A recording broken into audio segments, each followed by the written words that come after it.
وہ لوگ خودکشیاں کر رہے ہیں۔ ان حالات میں کسانوں کے ساتھ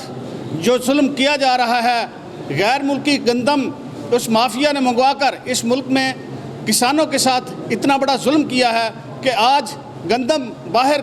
کھیتوں میں پڑی ہوئی ہے، پکی ہوئی ہے، لیکن آج گورنمنٹ اپنے اعلان کے باوجود وہ گندم خرید نہیں کر رہی۔ کسانوں کے ساتھ یہ سلوک اس ملک کے ساتھ یہ ایک بہت برا سلوک سمجھا جا رہا ہے اور سمجھا جائے گا۔ آج آپ دیکھتے ہیں کہ کسان جب فصل کاشت کرتا ہے تو اس وقت اس کو بیج کے مسائل پیدا کر دیے جاتے ہیں، اس وقت اس کو کھاد کے مسائل پیدا کر دیے جاتے ہیں، اور جب اس کی فصل پک جاتی ہے تو اس وقت اس کو خریداری کے لیے مسائل پیدا کر دیے جاتے ہیں۔ آج کسان نے اپنا سب کچھ لگا کر، اپنا کھیت میں لگا کر آج کھیت کے حوالے کر دیا، لیکن آج حکومت جو ہے وہ اتنی بے حس ہو گئی ہے۔ آج حکومت نے جو یہ لائحہ جو یہ طرز عمل اپنایا ہوا ہے، یہ اس ملک میں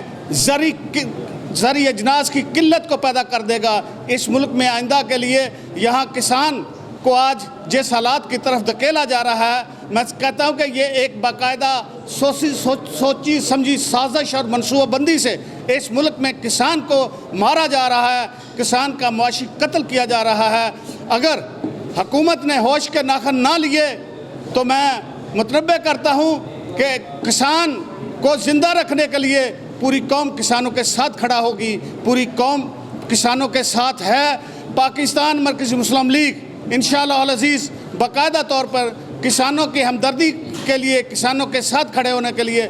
ایک مشاورت کے ساتھ ایک لائحہ عمل طے کیا ہے کہ ہم انشاءاللہ العزیز کسانوں کے ساتھ حقوق کے لیے اس جدوجہد میں ان کا انشاءاللہ العزیز بھرپور ساتھ دیں گے، اور ان کو اس مسائل سے نکالنے کے لیے باقاعدہ ایک لائحہ عمل کے تحت، باقاعدہ ایک منصوبہ بندی کے تحت ہم انشاءاللہ العزیز پوری جدوجہد کریں گے تاکہ ان کو ان کے حقوق ملیں۔ آج ان کا جو فصل کھیتوں میں پڑی ہوئی ہے اس کے لیے باقاعدہ طور پر ایک تحریک چلائی جائے گی۔ حالیہ الیکشن میں ہم نے کرسی کے نشان سے پورے پاکستان میں الیکشن لڑا، پورے پاکستان میں ہمارے کینڈیڈیٹ کھڑے ہوئے اور اس میں ہم نے بھرپور طریقے سے حصہ لیا۔ یہ پاکستان مرکزی مسلم لیگ کا پہلا باقاعدہ الیکشن تھا۔ انشاءاللہ العزیز پاکستان مرکزی مسلم لیگ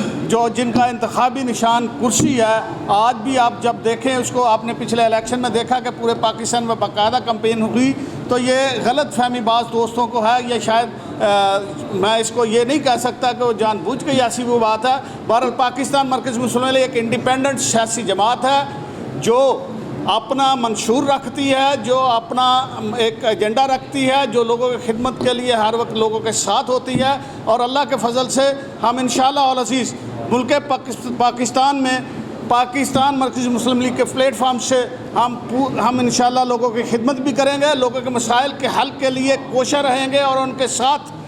آج جیسے کسانوں کے ساتھ جو سلوک کیا جا رہا ہے، کسانوں کے ساتھ جو آج ظلم اور زیادتی کی جا رہی ہے، اس کے مداوع کے لیے جدوجہد کریں گے۔ پچھلے سال بھی کسان کی جو گندم تھی وہ اسی ریٹ پہ کسان کیسے اٹھائی گئی تھی۔ یہ ایک جو سیف اللہ صاحب نے، جو سیکرٹری جنرل صاحب نے کہا ہے نا کہ یہ ایک مڈل مین مافیا جو اس وقت ملک پہ قابض بھی ہے، جو اس وقت ملک پہ جو اس وقت جو ظلم کر رہا ہے، یہ بنیادی طور پہ وہ لوگ ایسے ہیں جو لوگوں کے ساتھ زیادتی کرتے ہیں، ظلم کرتے ہیں۔ آج بھی کسان جو ہے، کسان اس لیے آج پریشان ہے کہ وہ اس مافیا نے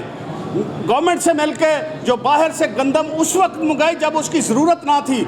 یہ پاکستان دنیا کے تمام ممالک میں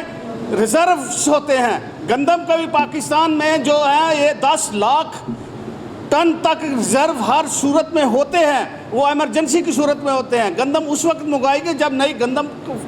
آنے کے قریب تھی، تو یہ اتنا بڑا زر مبادلہ کو نقصان پہنچایا گیا۔ یہ گورنمنٹ کے ساتھ مل کر اسی مافیا نے یہ سارا کام کیا۔ آج کسان جو پریشان ہے، جو پچھلے سال والی آپ بات کرتے ہیں، وہ صرف کسان کی گندم تو اسی قیمت پہ، کسان کا چاول تو اسی قیمت پہ جو سرکاری قیمت پہ تھا، جو گورنمنٹ نے مقرر کی، اسی قیمت پہ اٹھایا گیا۔ آج بھی کسان کا مطالبہ یہ ہے کہ جو سرکار نے ریٹ مقرر کیا ہے، ہماری وہ گندم اٹھائی جائے، ہمارا جو فصل ہے گورنمنٹ اس قیمت پہ لے، لیکن وہ مافیا کے ساتھ مل کر وہ گند نہیں اٹھا رہے، اس لیے کہ کسان کو مجبور کیا جا رہا ہے کہ کسان اپنی فصل سستے داموں ان کو فروخت کر دے کل کو، تاکہ لوگوں کو وہ مہنگے داموں دے۔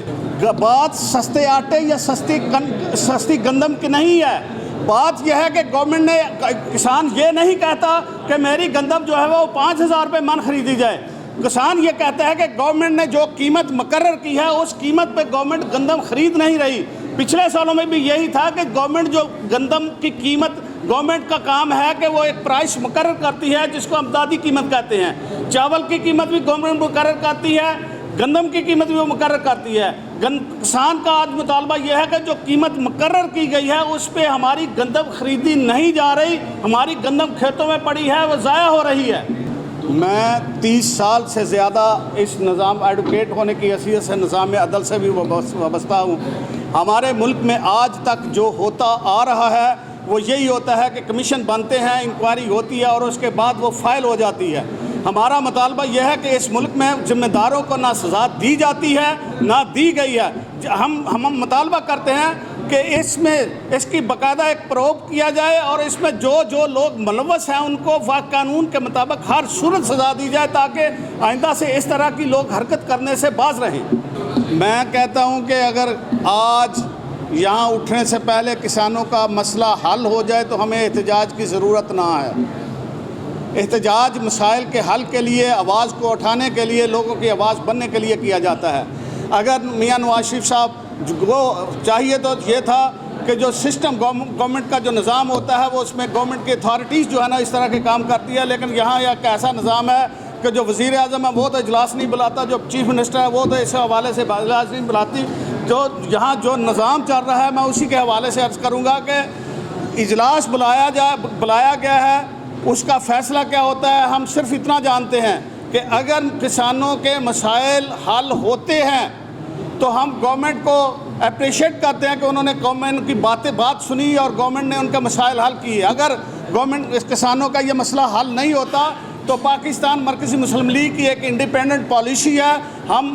ان باقی سیاسی جماعتوں کے ساتھ یا کسان اتحاد کے ساتھ یہ نہیں کہتے کہ ہم ان کی تحریک کا حصہ بنیں گے۔ ہم اللہ کے فضل سے ہم پاکستان مرکزی مسلم لیگ نے جو اپنا پروگرام دیا ہے، جو شیڈول دیا ہے، اگر اس کسانوں کا مسئلہ حل نہیں ہوتا تو انشاءاللہ العزیز ہم اپنی ایک تحریک چلائیں گے اور اس میں ہم اس کے ساتھ پورے کسانوں کے ساتھ کو اکٹھا کریں گے، اور ایک وقت ہو سکتا ہے ایسا وقت آئے کہ اگر یہ مسئلہ حل نہیں ہوتا تو سب لوگ اکٹھے ہو کے اس ملک میں ایک تحریک کا حصہ بنے۔ آج سے ہمارا یہ لائحہ عمل شروع ہے، لیکن کوئی بھی کام کرنے کے لیے، احتجاج کرنے کے لیے، معاملات کو آگے بڑھانے کے لیے ایک باقاعدہ پلانے کی ضرورت ہوتی ہے۔ یہ نہیں کبھی ہوتا کہ یہاں سے اٹھ کے ہم پورے پاکستان میں احتجاج کی کال دے دیں اور لوگوں کو اکٹھا کرنا، لوگوں کو ساتھ لینا، یہ باقاعدہ ایک انتظامی معاملہ ہے۔ اس لیے ہم نے اس حوالے سے کسانوں سے بھی رابطے کچھ کیے ہیں، کچھ کرنے ہیں۔ ہم ایک جامع قسم کا احتجاج کرنا چاہتے ہیں جس میں یہ نہ ہو کہ 2 دن بعد وہ خاموشی ہو جائے اور معاملہ ادھر ادھر ہو جائے۔ ہم انشاءاللہ اس معاملے کو مستقل حل کی طرف لے کے جانا چاہتے ہیں اور اس کا مستقل حل چاہتے ہیں، اور اس وقت تک ہم انشاءاللہ العزیز میدان میں رہیں گے جب تک یہ مستقل حل نہیں ہو۔